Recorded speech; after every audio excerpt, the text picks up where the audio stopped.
메뉴는 우리 어린이들이 너무나 좋아하는 탕수육을 할 건데요. 돼지고기를 가지고 하는 탕수육이 아니라, 자, 오늘의 재료는 바로 표고버섯입니다.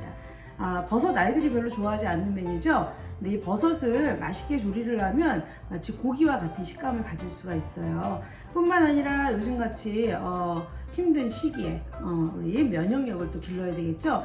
이 버섯에는 항균, 항바이러스성 물질들이 굉장히 많이 들어있기 때문에 이걸 섭취하시면 굉장히 몸이 튼튼해지고 여러 가지 질병을 이겨낼 수 있는 힘이 길러질 수가 있겠죠. 그래서 오늘 표고버섯에 새송이 버섯도 하나 끼워가지고 같이 버섯을 주재료 한 탕수육을 한번 만들어 보도록 하겠습니다.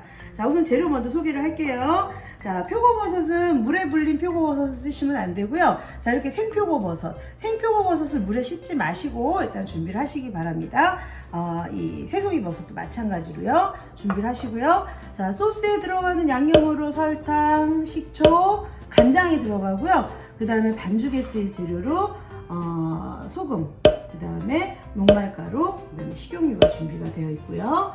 자, 그 다음에 이 소스에 들어갈 여러 가지 알록달록한 재료를 준비해 봤는데, 파인애플, 오이, 양파, 당근, 목어버섯. 자, 이렇게 해서 알록달록하게 5가지 색상의 재료를 오늘 준비를 해봤습니다.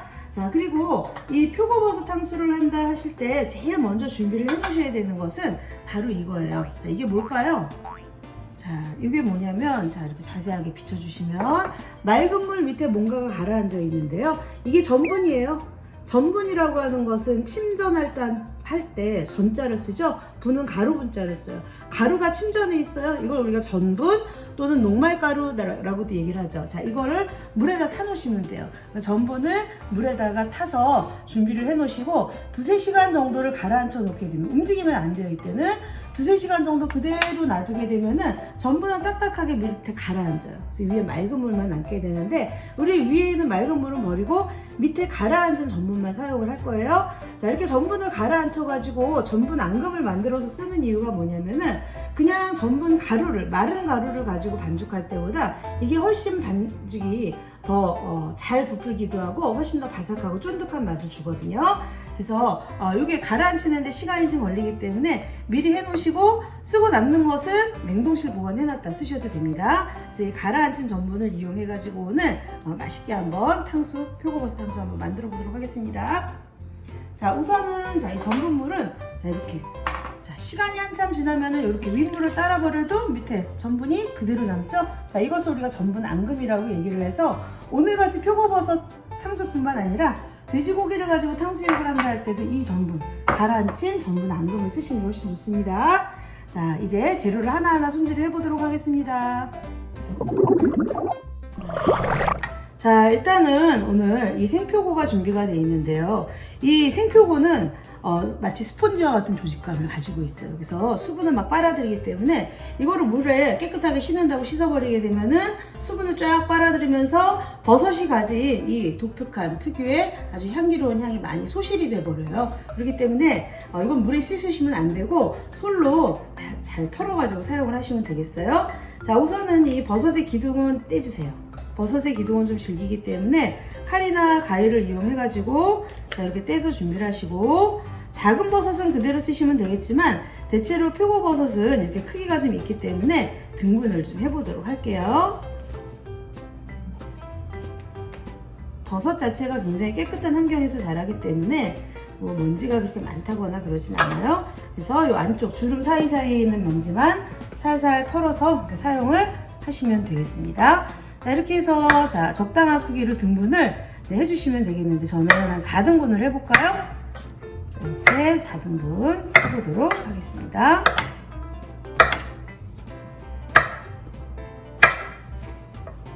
자, 정말 이렇게 조직감이 스펀지 같아요. 그래서 이걸 그냥 씻으면 물을 쫙 빨아들여가지고 튀길 때 바삭하게 튀겨지지도 않아요. 물이 많이 나오기 때문에. 씻지 마시고 먼지를 털어내시면 돼요.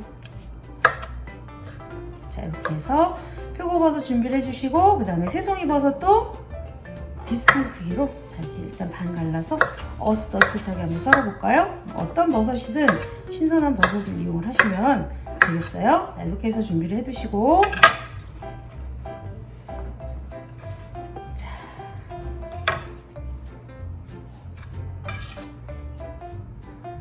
다음에 지금 이 전분 앙금은 지금 좀 단단하죠? 자, 단단한 전분 앙금을 자, 이렇게 숟가락으로 이렇게 좀 으깨주세요. 조금 가루가 되도록 버섯에 잘 묻힐 수 있도록. 자, 이렇게 준비를 하시고, 자, 여기다 뭘 넣을 거냐면요, 약간의 소금을 넣어줄 건데, 버섯에다가 소금을 뿌리게 되면 또 물이 생겨버려요. 그래서 버섯 말고 이 전분 앙금에다가 소금을 4분의 1 작은술 정도만 넣어보도록 하겠습니다. 자, 그 다음에 이거는 식용유예요. 자, 식용유를 자, 2분의 1컵 정도. 이 식용유를 반죽에다 넣어주는 이유는요, 이 식용유가 들어가게 되면은 반죽들끼리 서로 달라붙질 않아요. 그리고 더 잘 부풀고 바삭하게 튀겨져요. 자, 이렇게. 그리고 이 식용유가 그럼 버섯에 다 스며들겠네 싶으시죠? 근데 튀기면서 다 나와요. 어차피 기름에 튀길 거기 때문에 다 나오기 때문에 그 걱정은 안 해주셔도 괜찮아요. 자, 이런 식으로 해서 이렇게 준비를 해두시고, 자, 여기다가 썰어놓은 버섯을 넣어서 자, 튀김옷을 입혀보세요.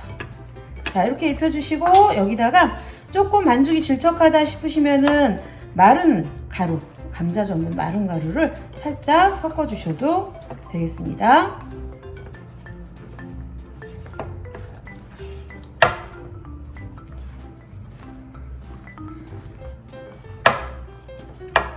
자, 골고루 남은 전분 앙금이 남아있지 않도록 버섯의 충분히 묻혀서 기름에 튀겨보도록 하고요. 약간 좀 축축하다 싶을 때는 마른 전분을 살짝만 넣어주시면 되겠어요. 저도 한 큰술 정도만 넣어보도록 할게요.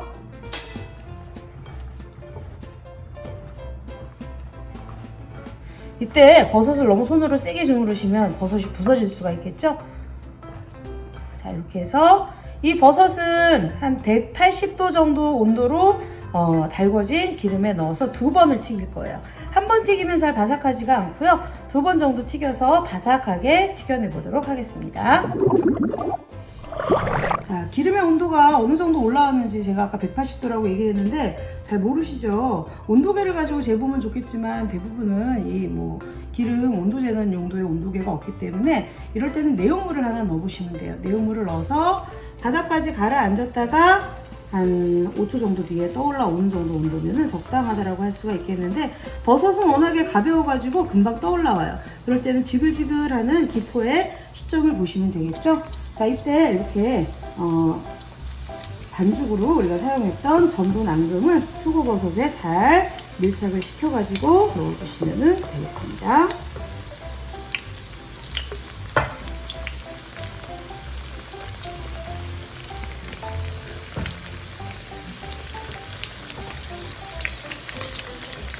손으로 내만져 가면서 넣으셔야 되기 때문에 한꺼번에 넣을 수는 없어요.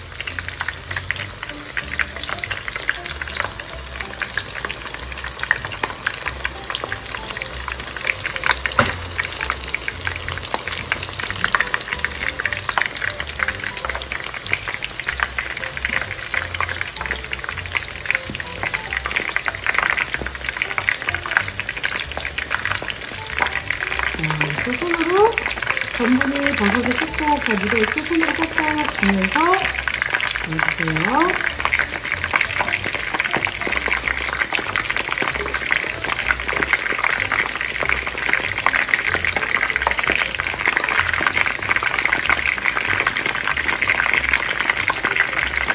이렇게 해서 마지막 한 개까지 다 넣어보도록 하겠습니다.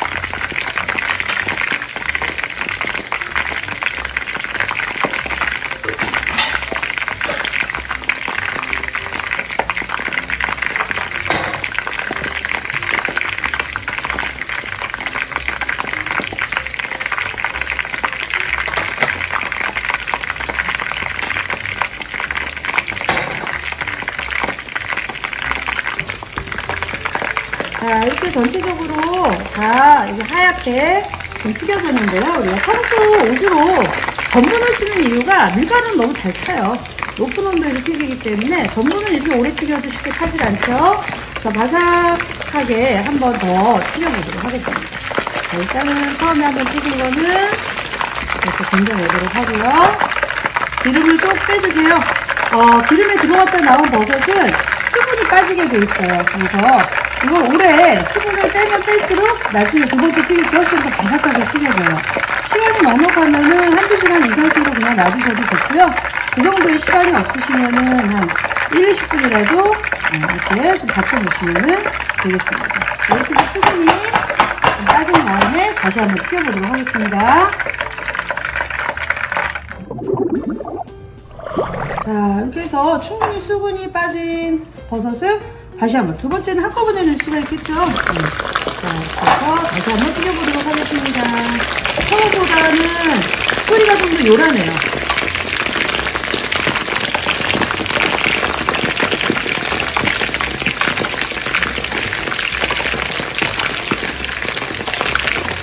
자, 이렇게 젓가락으로 살살 저어가면서 기름을 쓰실 때 항상 집중하시고 굉장히 주의를 하셔야 되겠죠. 그리고 이 쓰고 난 기름을 어떻게 보관해야 돼요? 하고 물어보시는 분들이 굉장히 많은데요. 저는 다시 한번 재사용하시는 것도 그렇게 권장하지 않습니다. 한 번 사용한 기름은 그만큼 산패할 수 있는 환경에 놓여있기 때문에 가능하면은 그냥 아깝다 생각하지 마시고 폐기처분하시는 게 제일 좋고, 그래도 너무 아깝다 싶으면은 이거를 고온수에다 걸러가지고 직사광선이 투과되지 않는 어두운 병에다가 유리병에다가 보관을 해서 하루빨리 사용을 하시는 게 좋겠죠. 다음날 또 쓰고 싶다 그러면은 새기름을 좀 섞어서 그렇게 한 번 정도만 더 사용을 하시는 게 좋겠어요. 자, 꽤 오래 튀겨도 그렇게 갈색이 나지 않아요. 자, 이렇게 해서 바삭바삭하게 젓가락에서도 이렇게 느껴지지만 충분히 튀겨주셔야 버섯의 수분이 충분히 빠지면서 시간이 지나도 겉은 바삭, 속은 쫄깃한 버섯 탕수를 드실 수가 있게 됩니다. 자, 이 정도에서 저는 한번 꺼내보도록 하겠습니다. 시간으로 따지면 처음에는 한 3분 정도 튀겨주시고요. 그 다음에 두 번째 튀기실 때는 한 2분 정도 튀겨주시면은 될 것 같아요. 튀길 때 불은 센 불을 유지를 해주세요. 그래서 밑에 기름은 받쳐주시고요. 마른 버섯은 물에다 불려서 써야 되기도 하지만 향도 너무 강하고 질기기 때문에 이게 탕수육용으로는 좋지가 않아요. 반드시 생버섯을 쓰셔야 됩니다. 자, 이렇게 해서 버섯이 튀겨졌습니다. 자, 이제 소스를 한번 만들어 보도록 하겠습니다. 탕수에서는 원재료를 튀기는 것도 중요하지만 이 소스가 또 생명이겠죠. 탕수육에서 탕은 설탕을 뜻해요. 수는 식초를 뜻해요. 그래서 설탕과 식초로 새콤달콤하게 맛을 낸 고기 요리라고 할 수가 있겠는데, 그래서 설탕과 식초가 준비된 소스 재료도 준비가 되어 있지만 여기에 들어갈 건더기 재료를 한번 썰어 보도록 하겠습니다. 우선은 자, 당근을 뭐 그냥 썰어도 좋지만 모양을 좀 내면 좀 더 예쁘지 않을까요? 호틀로 좀 찍으셔도 좋고, 자, 이렇게 칼집을 그냥 조금씩, 이쁘지 않아도 괜찮아요. 나중에 다 예뻐 보이니까 칼집을 조금씩만 넣어서 모양을 내주셔도 요리가 그냥 하는 것보다는 더 아기자기한 느낌이 들겠죠. 자, 이렇게 해서 약간의 꽃 모양 맞춰주시고요. 자, 얇게 썰어볼게요. 자, 이렇게 재밌는 모양이 나오죠? 그 다음에 오이도 마찬가지예요. 오이가 조금 많아서 전 좀 줄여서요. 오이도 마찬가지로, 오이는 크지 않으니까 이 통째 다 이용을 해도 괜찮겠죠? 자, 이렇게 살짝 껍질을 겉껍질과 속살의 색깔이 대비가 되기 때문에 이렇게 살짝만 손질을 해줘도 재미난 모양이 나오겠죠? 자, 이렇게 해서 오이에도 칼집을 좀 넣어줬고요. 자, 이렇게 오이는 좀 동글동글하게 썰어볼게요. 자, 이렇게 해서 준비를 해두시고, 그 다음에 양파,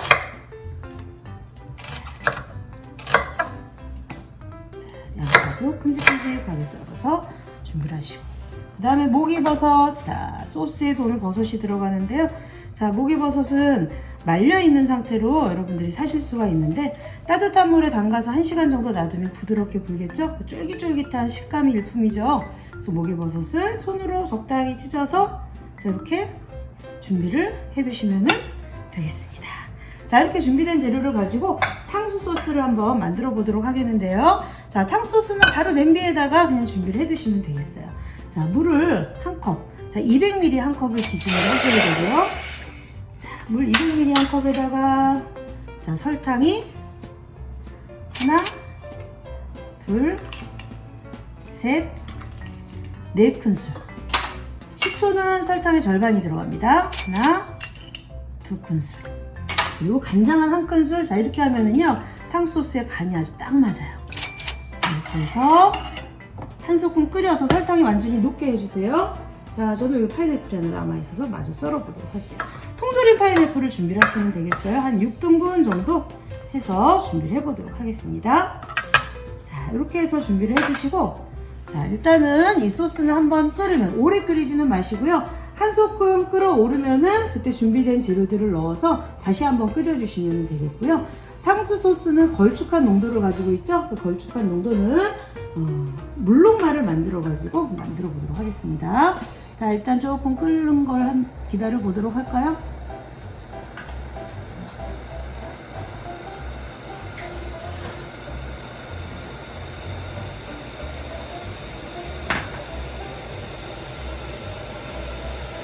자, 이렇게 소스가 끓기 시작을 하면은, 자, 준비된 채소들을 넣어주세요. 이때 오이는 넣지 마세요. 오이는 금방 색깔이 변하죠? 특히 식초가 들어가서 더 빨리 색깔이 변하기 때문에 오이는 생으로도 먹을 수 있는 거니까 다 된 상태에서 마지막에 넣어보도록 하겠습니다.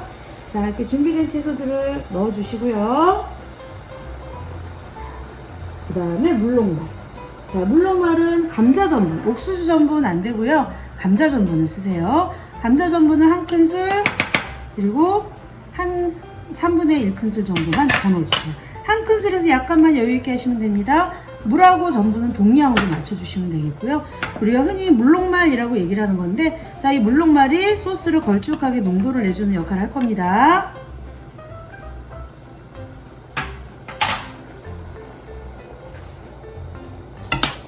자, 이 채소들도 너무 오래 끓이지 마시고요.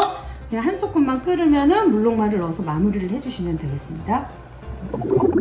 자, 이렇게 물롱말은 소스가 팔팔 끓을 때 넣어주셔야 돼요. 그래야 전분이 호화가 되겠죠. 조금씩 넣으면서 한꺼번에 넣지 마시고 저으면서 풀어주셔야지 전분이 덩어리가 지지 않아요. 그냥 쪼르르 넣게 되면 가운데서 감자떡이 생겨버려요. 조금씩 저으면서 원하는 농도가 될 때까지. 너무 물 부으면 소스가 맛이 없어요. 그렇다고 너무 지나치게 뻑뻑해도 안 되겠죠. 살짝 흐를 수 있을 정도로. 자, 저는 준비된 전분을 다 넣었어요.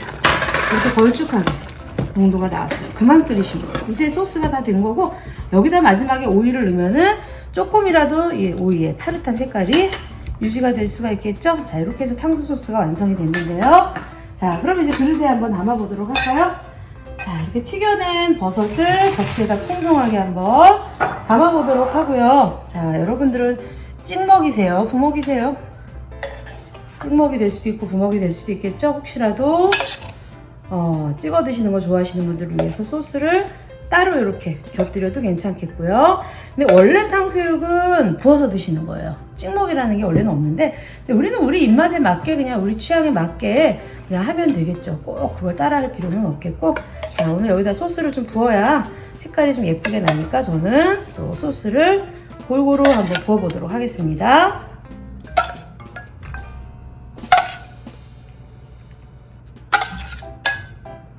자, 그래서 소스를 부었고요. 젓가락으로 예쁘게 정리를 좀 해보도록 할게요.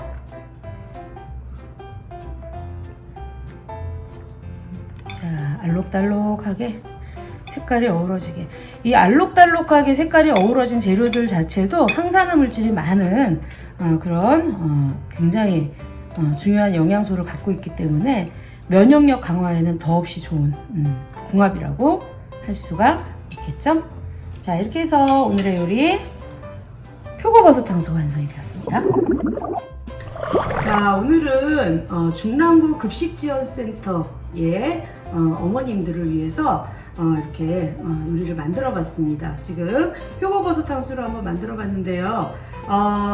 이 표고버섯은 아까 말씀드렸듯이 항균, 항바이러스성 물질이 많이 들어있다고 했는데요. 그뿐만 아니라 섬유질이 굉장히 많아서 우리 몸속에 있는 노폐물과 콜레스테롤을 몸 밖으로 빼주는 역할도 하기 때문에 어린아이들뿐만 아니라 남녀노소 누구에게나 굉장히 좋은 식품이라고 할 수가 있겠습니다. 흔한 소고기, 돼지고기 대신에 싱싱한 표고버섯 준비하셔가지고 자, 이번 주말에 한번 이렇게 표고버섯 탕수 한번 만들어 보시기 바랍니다.